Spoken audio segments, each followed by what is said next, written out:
Last episode on sailing Millennial Falcon, we broke 2 bolts while trying to repack our stuffing box. After many hours and days in the engine room, we finally managed to get the bolts out and order some new ones. Meanwhile, our damaged keel was dry, so we got to work filling and repairing the hole with fiberglass until it was back to new and ready to paint.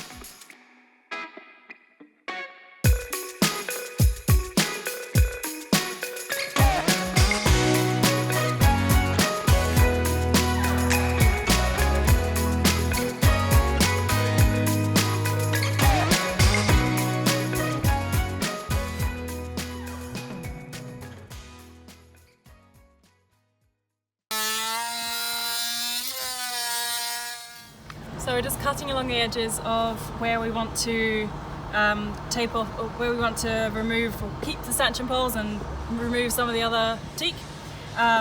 Once we cut this off, we'll then, as we've done here, just fair it and cover this up with fairing compound.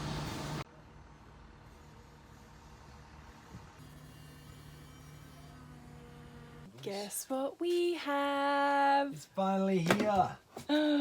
It's a new laptop!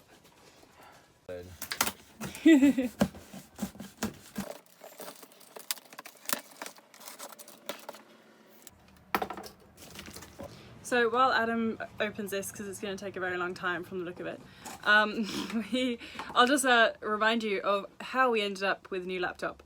We usually have a MacBook Pro, and it's Adam's MacBook. He's had it for a few years, but recently it just did like it pretty much just died. It had like a black screen of death, and it was doing these like 3 beeps, like beep, beep, beep. Adam troubleshooted it, and he found out that the RAM was failing, and you can't change it or you can't do anything about it unless you actually send it off to Mac. Because There's a retina screen one, yes, and they're soldered into the motherboard. Whereas if it's any other Mac, you could just pop out the chip and put a new one in. Yeah. I just had to have the fancy retina screen. Which you regret so much now. I immediately regretted. Yeah, I completely regret. So that then meant that we had to get a new laptop. And we just got sent in from US express shipment in 1 to 2 weeks. Oh, it's here! Ooh.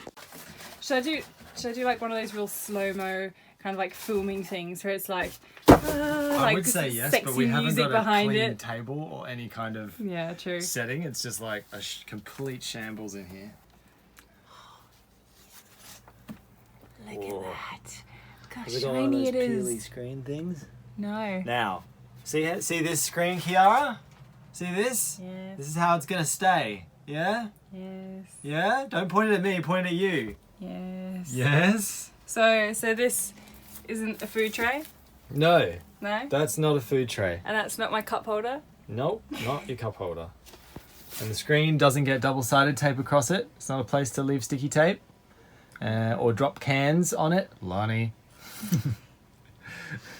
Okay. This will probably just have to be Adam's laptop still. You may use it. You must wear white gloves. Oh, White silk gloves. Adam this morning bought 5 games to actually play on this laptop. So it's the Steam Black Friday sale. I'm practically making money. I practically so he's not made even money. like thinking about editing things or anything like that. He's just like... For the record, one of these games was The Sims for you. Maybe. Whenever we seem to film, the travel lift starts moving. So I'm afraid we have really loud noise in the background. But it's a new day today. Adam has sanded back the fairing that we did on the keel, and he's now putting more fairing on it to make it absolutely smooth.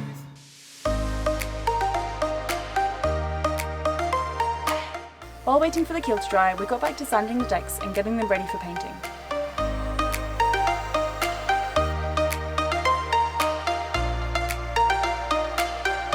So once all the fairing compound is down, we just have to sand it flush and refill it sand, which can go on forever. And you have to draw the line somewhere. So hopefully now we've got enough fairing compound down that we can just sand it back flush and it's ready for paint.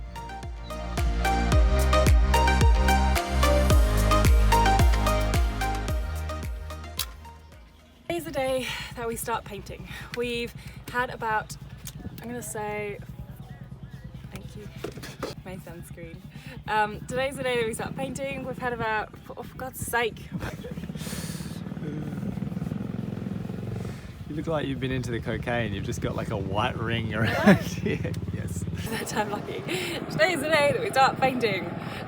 We've had about 4 to 5 days of just sanding and fairing and sanding and fairing and making, like, we wanted to make the deck look perfect and all of our stanchion bases and our rub rails like look really, really nice.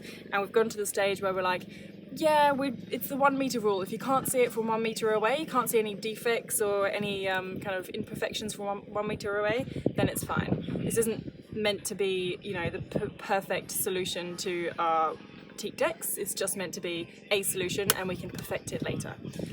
So we've gone around, we've sanded as much as we can and we've just called it quits now. We're finally going on to painting, otherwise we're just going to be here for so long.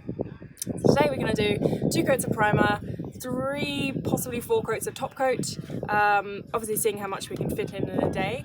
I think we're only going to have enough time for 4 coats in total, so we'll see how that goes. It's just started raining there this morning, as is typical in frickin' Khiara. And then when the deck's finally dry from this morning's shower, we'll finally start painting. So you may recall I spent a couple of long days in the bilge recently trying to get a broken bolt out of our stuffing box. This little sucker.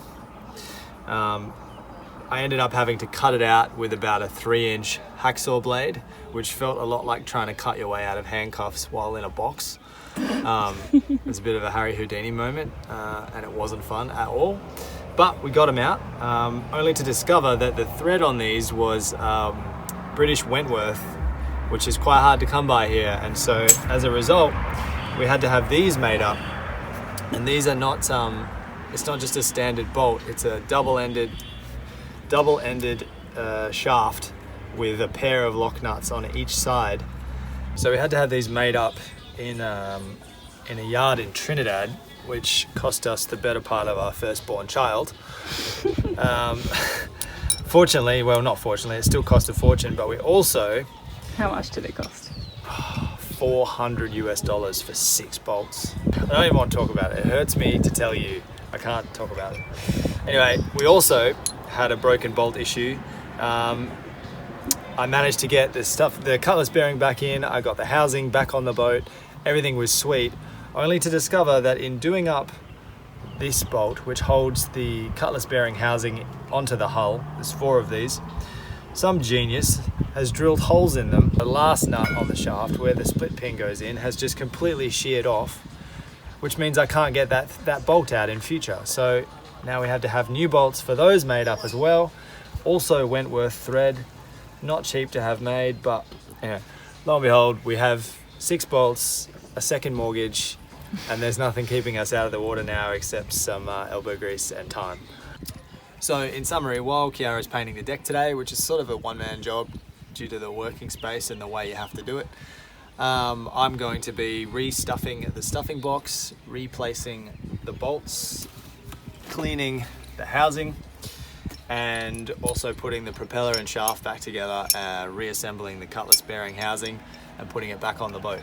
If I have time, in addition to that, I will put a coat of epoxy resin over the finely faired and finished keel filling and rough it up ready for painting, so that when we finish all of these jobs, the last thing to do is paint and splash.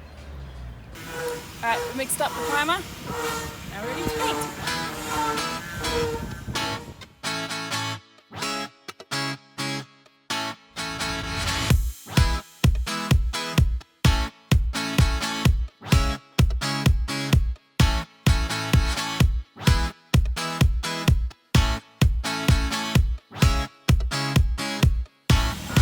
Come on, you're 30 centimeters behind. Stop it!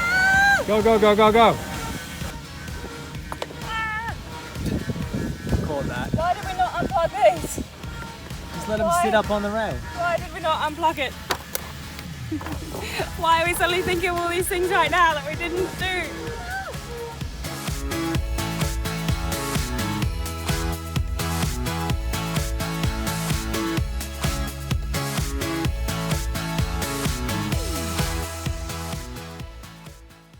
I think I'm very sunburnt. So it's 12:30. We've managed to do 2 coats of primer. Three actually. 3 coats of primer, and we've then started on our white. It went a little bit disastrously in the beginning because we started in the sunny bit and it just dried like that, and we didn't know that it was going to be that thin, and so both of us were just panicking and just trying to slap it on.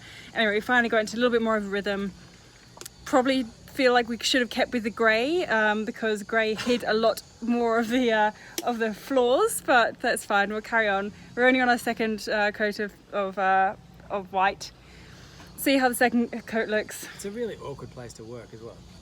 It is. Like you're sort of hovering, like you can't walk on the primer. Yeah. But you have to paint the edge stripping. I'm having to stand on the rub rail at the side and actually hang off the boat and stand on the rub rails. It's not easy work, and I forgot to put sunscreen on too. Yeah. Anyway, here is a mid-morning Hard liquor for lunch. Mid-morning hard liquor for lunch.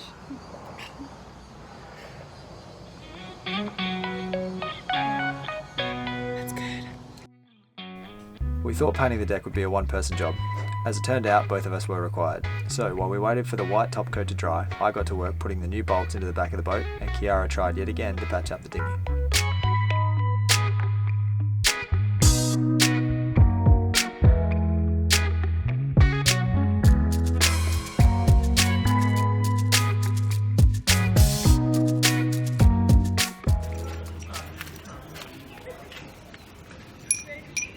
What's happened this morning?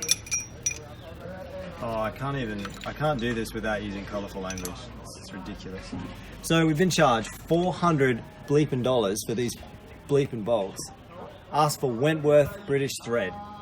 This is the nut from the original shaft that broke. It doesn't fit.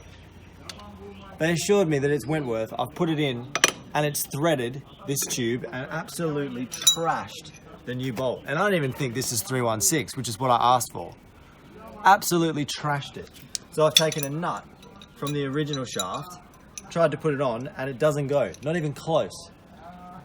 $400 US, a week and a half late, and it's not the right size. And just to be sure as well, for anyone asking, anyone thinking this at home, we actually gave them And I gave them a nut. And a nut, a bolt and a nut for each of the things that we wanted made. Have to try another nut. Maybe it's just this nut's gumped up or something. This can't be. They can't have bleeped that up. Such a simple thing. If it was a few bucks, yeah, alright, I'd let it slide. $400 US for 6 bolts, and they're bleeping wrong. I'm going straight over to the office to deal with this because I'm not sitting here waiting around for them to fix this problem, and I'm certainly not paying $400 for a set of bolts that don't fit.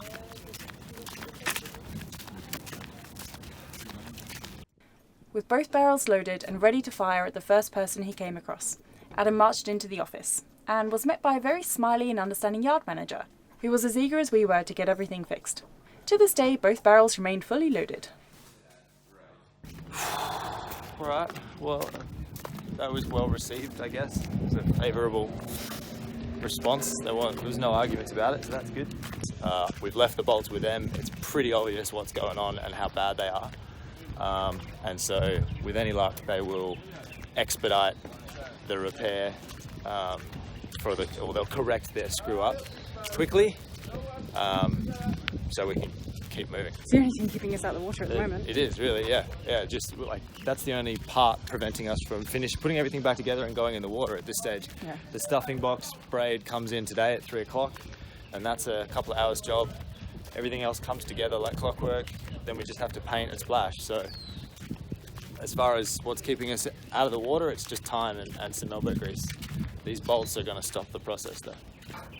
It's not the thread, it's not that they're gumped up. Freaking bolts were wrong.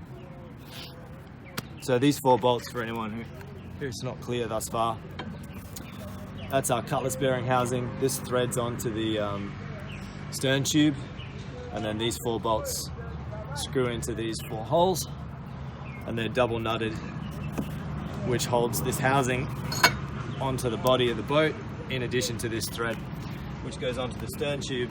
And they have a double nut, as I said, and some genius somewhere along the line has put split pins, or tried to put a split pin because they couldn't figure out the concept of a double nut, or I don't know what's happened, but this is the broken one that we've had to replace, and as you can see, it's sheared straight off the shaft, exactly where the split pin hole used to be. So that would have sat on there, and it's just completely sheared it through. So don't put split pin holes in bolts that live underwater, because they will corrode from the inside out and will immediately shear off, and you will never get them out. I had to get this out by drilling another split pin hole and jamming a piece of metal in the hole so that I could get turns on this nut to get it out. Anyway, so this project's now put to bed. I guess we'll finish that deck. So what's today's plan, boss?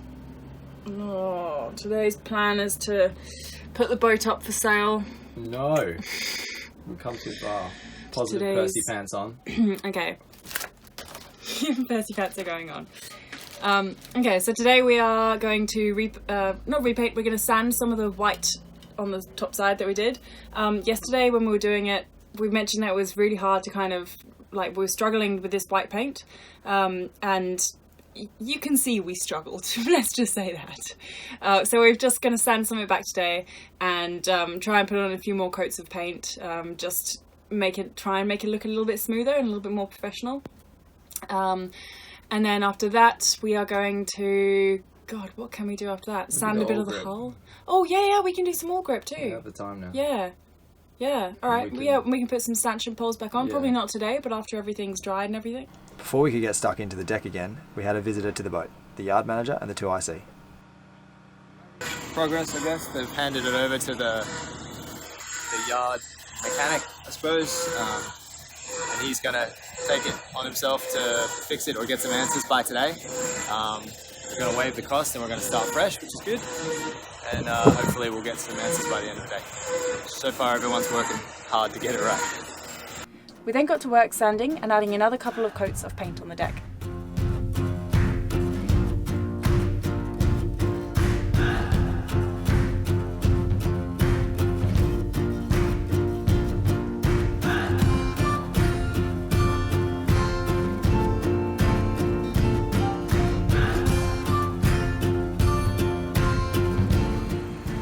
I may have trodden in some paint at some stages.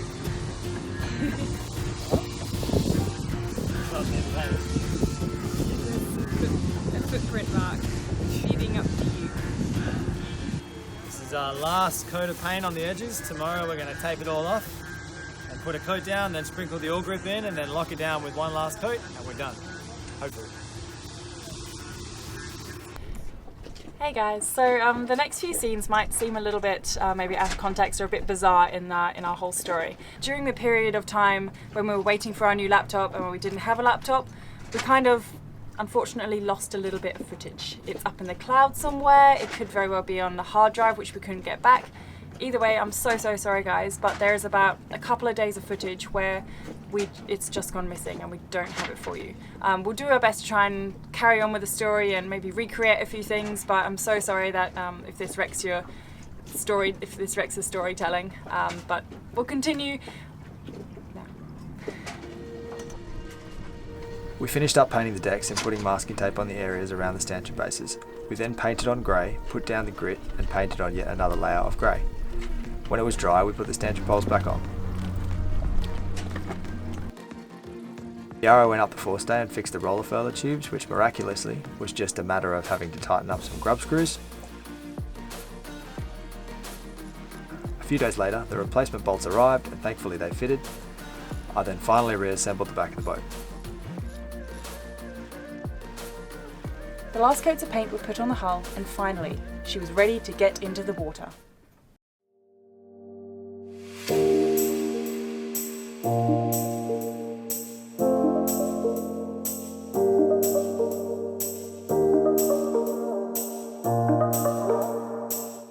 We booked in to get hauled out at 8:30 this morning, so we've just been kind of running around, putting fenders out, putting our ropes out and our lines out, and just pretty much getting ready. Our plan at the moment is to spend about 24 hours on the dockside, because we do get some free days here on the dockside, and then after that we'll need to leg it to our next destination.